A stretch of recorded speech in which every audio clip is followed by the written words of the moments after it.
Hi, I am Joanna Tricia E. Hidalgo, Group 6 reporter. I'll be discussing to you about the 1987 Constitution, Article 14, Sections 1 to 5. So the 1987 Constitution was approved by the 1986 Constitutional Commission on October 12, 1986. The 1987 Constitution of the Republic of the Philippines was presented to President Corazon C. Aquino on October 15, 1986. It was ratified on February 2, 1987 by a plebiscite, and it was proclaimed in force on February 11, 1987. So what has been stated in Article 14 of 1987 Philippine Constitution about some of the responsibilities of the state? To protect and to give our citizens the rightful quality in terms of education. So this is the powerful law because it is embedded already in the Constitution. So it cannot be changed.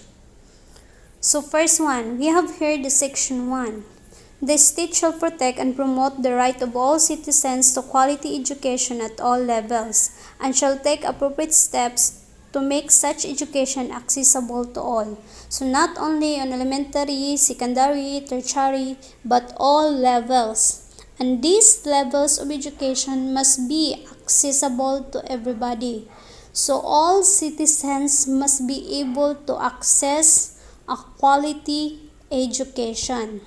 So all have the right to get and study in order for us to have a quality education.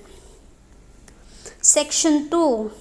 The state shall first establish, maintain, and support a complete, adequate, and integrated system of education relevant to the needs of the people and society. So when we say integrated, it means connected. So in one barangay, there should be a elementary, secondary, and a college levels. So that is one of the reason makes education integrated. Second, establish and maintain a system of free public education in the elementary and high school levels. So this means that there is no payment in elementary and high school levels, so that you will learn and you can enroll. So it means it's free because it is public education. And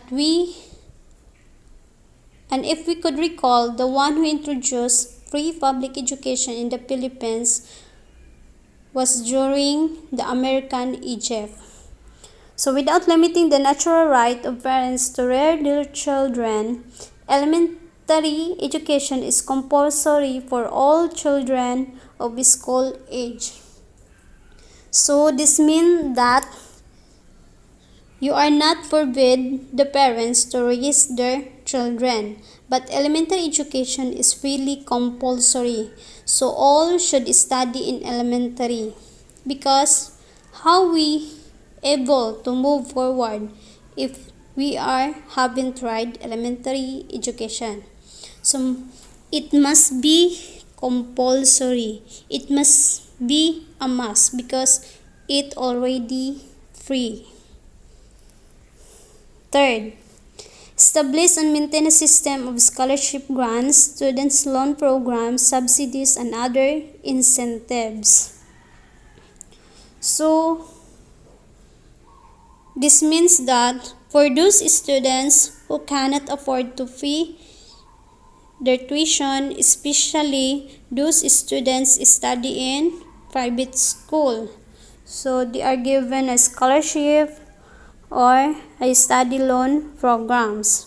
So this will be granted for those deserving students in both public and private schools, especially to the unprivileged.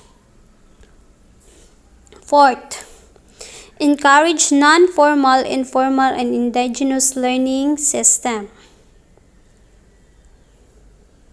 So it is mentioned here the non-formal, informal, and indigenous learning system. So first, we have the formal education. So when we see formal education, it is the regular school. So it has a regular system that we are going through. So we have regular class. So the students must go to school and learn Monday to Friday. They will take an exam and move steps by steps and grade level. So in formal education, it has a clear curriculum and it has a calendar to follow. And when we see non-formal education, so it is something which is not really time consuming. So unlike from formal education, you will go to school from Monday to Friday. In non-formal education, you will not need to go to school from Monday to Friday. So no specific pattern to follow. So in non-formal education, it is more convenient for the students of out of school youth, for those who have work. And one example of non-formal education is the ALS.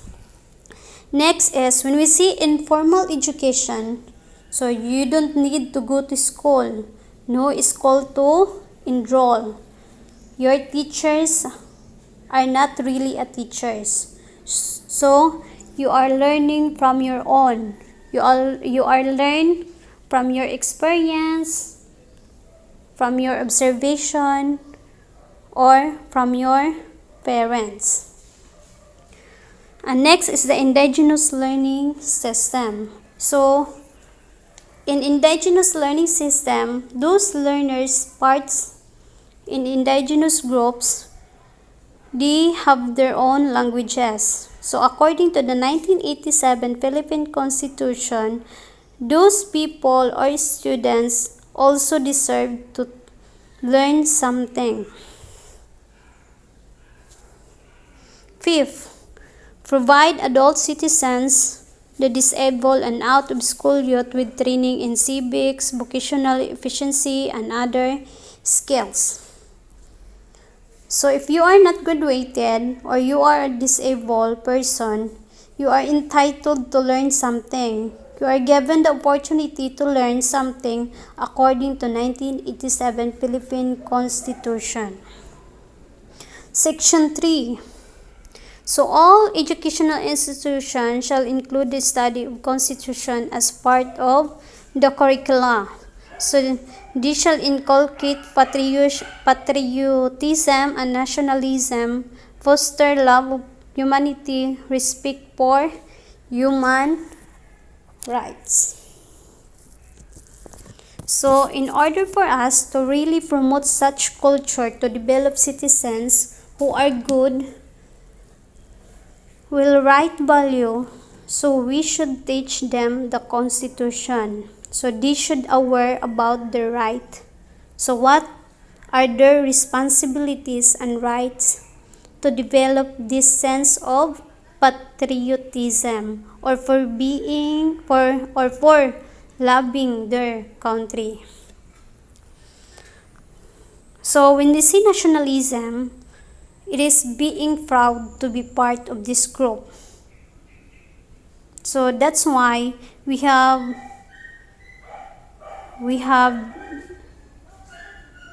the subject like Rizal, NSTP, Polsci, the Constitution, Araling Panlipunan, History, and other subject because we want our students, even in the future generation, to still know or learn about our history.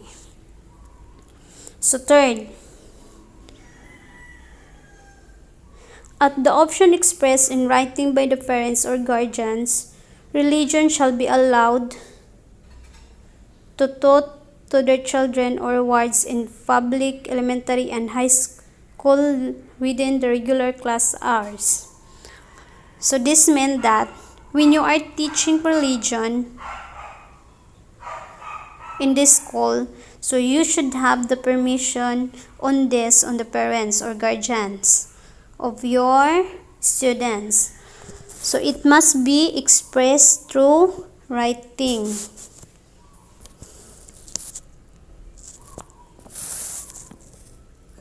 And it teach during the regular class hour. And the teachers who teach religion, they must be approved by the religious authorities. Section 4.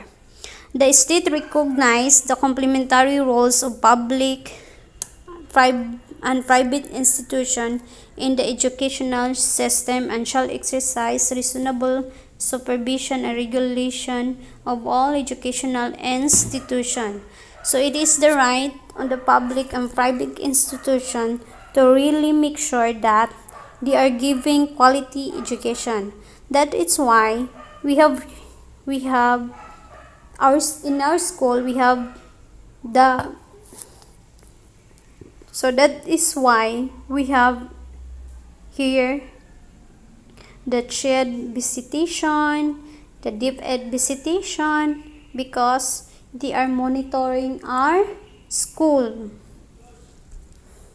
Second, educational institution other than those established by religious group and mission board shall be owned solely by citizens of Philippines. So those schools built in the Philippines, they should be owned by a Filipino citizen, or if it is corporation, at least 60% of the capital is owned by the Philippine citizen, not by a foreigner. So third, all revenues and assets of non-stock, non-profit educational institutions shall actually, directly, and exclusively for educational purposes shall be exempt from taxes and duties. So this means that there should no tax to pay or free of tax for those budget for the school. And it monitored by the school where the budget is used. Fourth, so subject to continuous prescribed by law, all grants, endowment, donation, or contribution should actually, directly, and exclusively for educational purposes shall be exempt from tax. So free of tax. Section 5. The state shall take into account regional and sectorial needs and conditions and shall encourage local planning in the development of educational policies and programs. Second, academic freedom shall be enjoyed in all institutions of higher learning. So it means that they have right to set policies as to the enrollment, as to who should be enrolled, as to what should to the requirements of enrollment, and what should be the role of teacher, and so forth. Third, every citizen has a right to select a profession or course of study subject to fair, reasonable, and equitable admission and academic requirements. So nobody will dictate you what course you should take, or nobody will say that you are not qualified to be part of this. So it's have an equal process. So you were not also discriminated, and you will not force on course you want to get.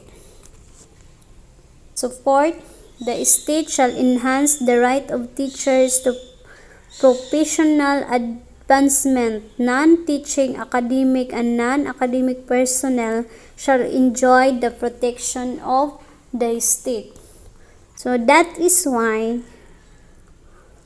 our teachers, they are offering free training as professional development. Fifth, the state shall assign the highest budgetary priority to education and ensure that teaching will attract and retain its rightful share of the best available talents through adequate enumeration and other means of job satisfaction and fulfillment. So, this means that the highest budget of the Philippine government must be given to education. So that is all from my report, and this is my references. Thank you for watching and listening. God bless us all.